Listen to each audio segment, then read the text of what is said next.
bakona cyari ikibazo aramuzagasha kabaye umuhungu yamukubise amaso ati reka ntabwo umukobwa nakunze ati se wigize gute umva mbega nagashya kari kuba muri aho bibera Yes bantu wanje wa nonuri uyu munsi rero murabibona namwe tuhora tubatungura buri gihe ndetse si ukubatungura uyu munsi dufite abantu batatu uwo hagati akina muri Humura TV uwo hepfo nawe akina muri Humura TV akaba ari we mu creator content uwo ruguru nawe ni muri Aho Bibera TV nawe ni mu creator content uwo hagati ni umukinnyi murabazi rero ikintu tugiye kuganiraho inzira ingorane bahura nazo mu bikorere yabo mu mishutingire cyangwa se mu gutanga video zabo nicyo kintu tugiye kuganiraho bavuge iko mbese mu imbogamizi bahura nazo no mu buzima busanzwe nakagaruka rero ni mu kanya turakurikiranaho nibindi natangira. Okay, murakoze cyane nshuti bakunze mukurikiye Aho Bibera TV. Amazina yanjye bayita Manirakiza Victory. Ndi umukinnyi wo muri Aho nani muri Humura TV ndi umukinnyi wo muri Humura TV gusa dukora ibiganiro muri Humura TV ntabwo twe twatangiye gushyiraho ibintu bijyanye na sinema ariko gusa nabyo biri mu nzira sinema z'iyobokamana kugira ngo turebe ko abanyarwanda hari icyo zabunguraho. Hano rero ibumoso bwanjye ndi kumwe na manager cyangwa se perezida wo muri Humura TV official. Hano ruguru naho ndi kumwe none akita ko ari perezida wo muri Aho Bibera TV.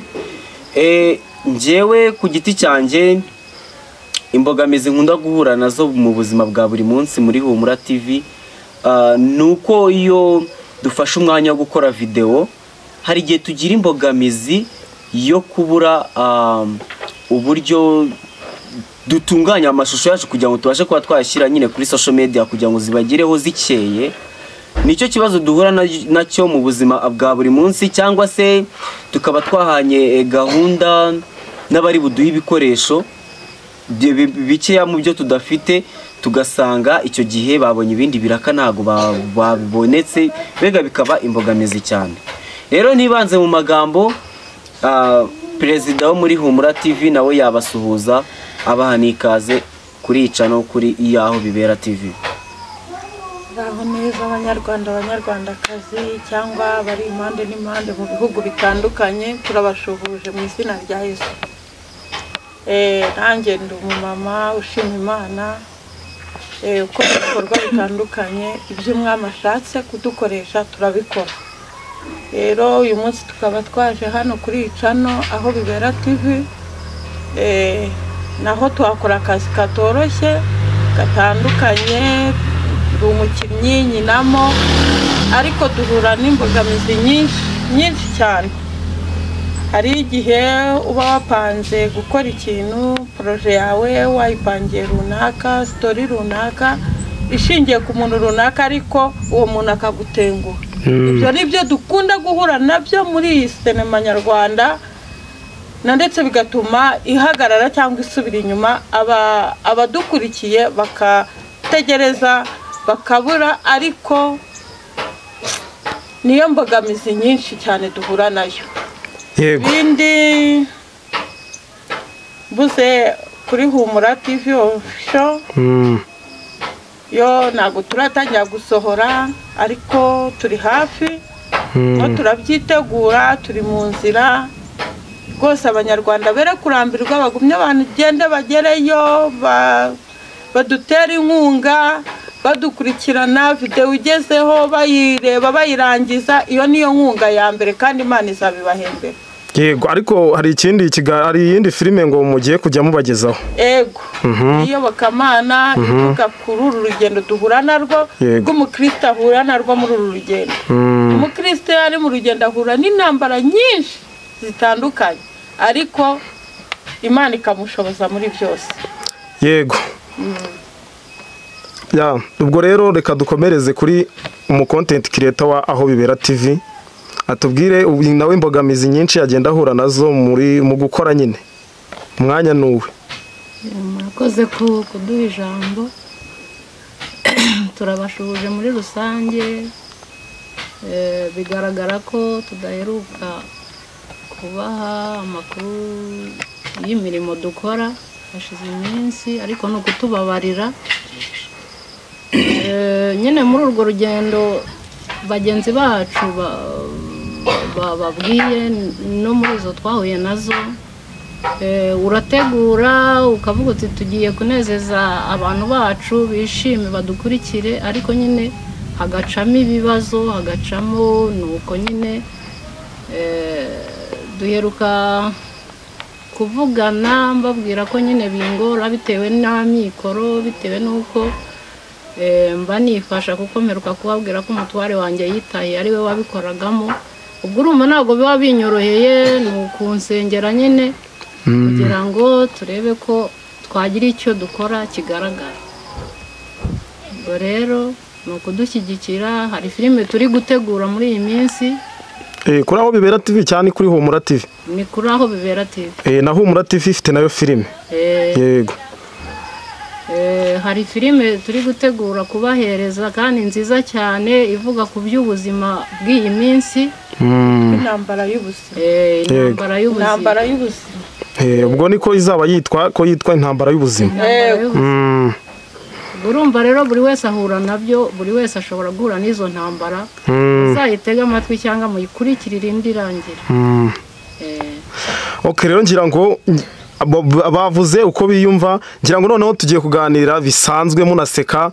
Ntega mugomba guseka, ngaha turi mu byishimo, mugomba guseka, tugomba kuganira buri kimwe cyose, mukavuga n'ibintu biri hanze aho ko mubibona, cyangwa se wenda n'ibyo mubona ku mbuga nkoranyambaga nacyo tukakiganiraho, nabyo biba bikenewe buriya. Biba bikenewe. Ase kari akantu biriya bintu byaje ko bari kubica, mwe ntabwo mujya muzinywara ziriya ji? Bari hari ukuntu baba baravumbuye ko ziriya ji hari amaproduct nyine arimo atari meza, bakagenda nyine bazica, cyangwa se bakaba baravumbuye ko inganda ziyakora zigashyiramo n'akawidi ukuntu ntiwamenya. Noneho so ahangaha nyuma hashobora no kuza rega abameri bari bugira inama urubyiruko. Bari bugira inama urubyiruko. Reka buriya igihugu cy'u Rwanda kireberera abanyarwanda bacyo neza. Iyo babonye bari kutugaburira ibintu bitujuje ubuziranenge, niyo mpamvu bagomba kubikura kugira ngo bitagumya kudutera indwara, kugira ngo kubera perezida wacu akunda umunyarwanda wari we wese. Niyo mpamvu rero batureberera abo twebwe tutareba. Ntekereza ko hari igihe ari amaji, hari igihe banayakora tuje ubuziranenge, gusa hari ikindi kimenyetso bajya bashyiraho, ikimenyetso leta igishyiraho nyine cy'uko izo ji ziba zisora. Kiriya kimenyetso cya ESPAC, kiriya cya Rwanda Standards Board, kigaragaza ko nyine icyo gicuruzwa nyine gitanga umusoro w'igihugu. Rero hari ukuntu nyine ikarita isohoka, iyo karito ayo maji ari gusohoka babona barapurika, baratubura nyine, bibaho cyane, baragenda bitubura bakagenda bashyiramo nyine ibintu by'ibiproduit bimeze ukuntu. Leta yari ibonye ko ibyo bintu bidasora bitujuje ubuziranenge, nibwo ihita ibikupa. Ngira ngo rero ikintu tugiye kuganiraho ni iki ngiki. Mugiye kuvuga ku kintu kijyanye urubyiruko ruri hanze ahangaha. Ese ubundi byitwaye gute nk'ababyeyi bacu, mubibona gute? Ikintu cyo gukora ni nk'ikihe kugira ngo dukumire nyine ibintu byo mu rubyiruko nyine y'imyitwarire itari myiza, dore ko bizaba bikuye no muri izo filime mugiye gukora? Mama wacu natubwire. Ega mujye munaseka murese murarakaye. Oya ntabwo nta kurakara, ahubwo nuko nyine ari uburyo nyine bwo guhana nyine umwanya kugira ngo buri wese avuge ikiri ku mutima. Yego, mubwire rero abadukurikiye rero, baragira inama urubyiruko nyirizina, bo baraganira, bo babiganireho, bose baravuga, bose ari buganireho nta kibazo. Nibatugira inama nk'urubyiruko. Yego rwose, bakurikije ibyo babona hanze ahangaha. Gusa nk'urubyiruko rw'iyi minsi ruhabanye n'urubyiruko rwo hambere. Urubyiruko rwo hambere rwagendanaga na gahunda z'ababyeyi, umwana akaba yajya mu rugendo umubyeyi azi, umwana akaba atagenda ngo yihe gahunda ababyeyi batazi, umwana akaba agenda agasaba uruhushya ababyeyi. Naho w'iki gihe hari igihe yigira muri gahunda ze akibagirwa ibyo mu rugo. Ubwo rero urumva birahabanye cyane, ariko ntabwo ariko byakagombye kumera. umwana agomba kwitwara neza ku mubyeyi akagenda muri gahunda ni nk'abafite derese nziza nyine ni nko ku bakobwa bagomba kwitwara neza kugira ngo nyine babone n'umuryango bazagira umuryango mwiza. Bari no guterwa inda bakiri bato cyo nacyo mukivugeho ngira ngo nawe yatubwire mukivugeho. Ntabwo ari abakobwa bonyine n'abahungu nabo bakeneye kuzaba abapapa beza ahubwo muri rusange yaba ari abakobwa yaba ari abahungu bose bagomba kuba abantu bitegura ko ejo bazavamo abamama bakabavamo abapapa kandi ikintu rero cyishe urubyiruko muri iyi minsi hari abakundanira no ku nkoranyambaga kuri izi mbuga zateye kuri izi mbuga ugasanga umukobwa amarateretana n'umuhungu bataziranye hakurya ibyo bintu bireze wa mugani we noneho rero bamara kuba bari guteretana wenda umwe ari muri Amerika niko ari kumutubura kandi wenda ari i Musanze ahubwo hari n'ibintu biza ugasanga umuntu w'umusore abantu basore benshi tudakunda gutunga amafaranga ugasanga umukobwa akohereje ifoto siwe akohereje amavideo bareditinze dore ko n'ubu bigezweho yapostinze abandi hari n'igihe atihindura ahubwo akokohereza ifoto y'undi mukobwa mwiza ukajya ngo muri kuvuga uzi ko ari umukobwa mwana ugiye kureba umuhungu yarangiza uwo muhungu yarabonye umukobwa ateye neza ngo afite nyashye bya ndigo byanyashe byanyashe rero byaje byararikoze utambwira ngo yasanze yakeka gatari wabonye wambare ngo yasanze ari umwuko noneho ugasanga ahubwo baravuga ati ohereza amafaranga ukaba utayaha mama wawe ukaba utayaha nde ariko ukayahereza uwo mukobwa numva ko nacyo ari ikibazo aramuza agashya kabaye umuhungu yamukubise amaso ati reka ntabwo umukobwa nakunze ari uyu reba uko umeze uteye nk'igisabo arumirwa nawe catize muri telefone ati singizi rwose ni njyewe ati se wigize gute umva mbega ni agashya kari kuba muri twirinde niyo mpamvu rero tugira abakobwa bacu b'urubyiruko abasore bacu b'urubyiruko kundana n'umuntu uzi niyo yaba ari umusore akennye ufite urukundo rwo kumukunda umukunde kuko ejo ni heza ushobora kuvuga ngo akennye uyu munsi ariko imbere ntaguhaze nyamara uko mubana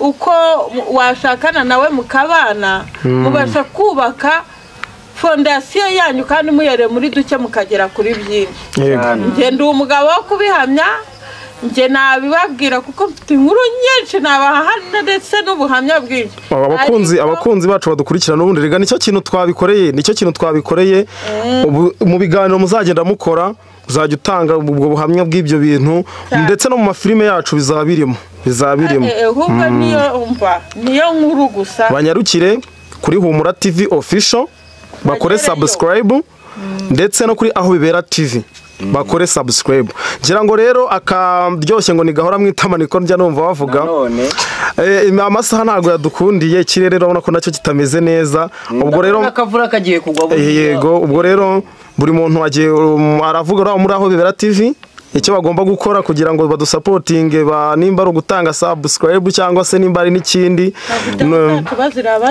yego iyo nkunga ya mbere dukomeze gukora gutera imbere kwacu niko kubaha ibyiza namwe nabo bakaryoherwa ariko reka ngire n'inama abagore twubatse yego aka kantu numvaga ndi bukavuge muri uyu mugore wubatse ikintu cya mbere inzaratsi ya mbere ni ukubaha umugabo cyane kandi no kunyurwa n'ibyo aguha ikindi cya kabiri no kubwizanya ukuri no kudahishanya cyangwa gukingana dore hateye aya matelefone aya ni akazarusenge siga birase twavugaga bakubitamo pasiwadi yabona umugabo baryamye umugabo atangiye gufatwa n'agatotsi akaba agiye kwiteretanira n'abandi ugasanga rero ku mbuga harakora agashya rero banyarwanda bacu ababyeyi bagenzi bacu abagabo umva mu bwizanye ukuri niyo nzaratsi ya mbere niyo fondasiyo yo kubaka urugo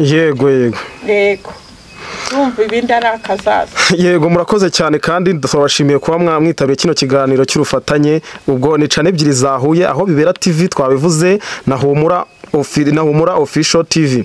Ngira ngo munyarukire rero murebe ibiganiro, amafilme, comedy zigiye zitandukanye zigiye ziriho. Nari nindi channel twe twibagiye kubabwira ngo ni intarerwa cyane intarerwa zero. Yego abantu bayikunze kuri filime Akagozi k'urukundo natwe twayibagiwe. Burayikururaga nkayitekereza ariko kubera ko nkunze kuba ndi muri Humura TV Official nyine turi gukora ibiganiro byari byanciyeho. Yego nabyibagiwe gusa nyine naho mugereyo murebe. Naho yego ntago duheruka gukora bitewe nuko ari cya bya bibazo twavugaga. Ibibazo twavugaga nyine byuko nyine tubona ibikoresho bimwe ibindi nibiboneke. Imbogamizi zo ntago zijya zibura mu bintu. Ntago zabura. Gira ngo commentaire zanyu nizo za mbere nk'abafana. Bura ujye ureba video unayishyiraho comment bitewe n'icyo ubona, twe twikosora ku kintu ari mwebwe mu bidukoresheje. Ujye ubona video ushyireho comment y'icyo tugomba guhindura. Nimba ari ishusho turihindure, nimba ari amajwi tuyahindure, ariko biturutse muri mwebwe. Ngira ngo rero nibyo ngibyo mwakoze kwitabira kuri channel, mwakoze kudusura kuri channel ya Aho Bibera TV. Murakoze cyane kandi turabakunda. Yego murakoze.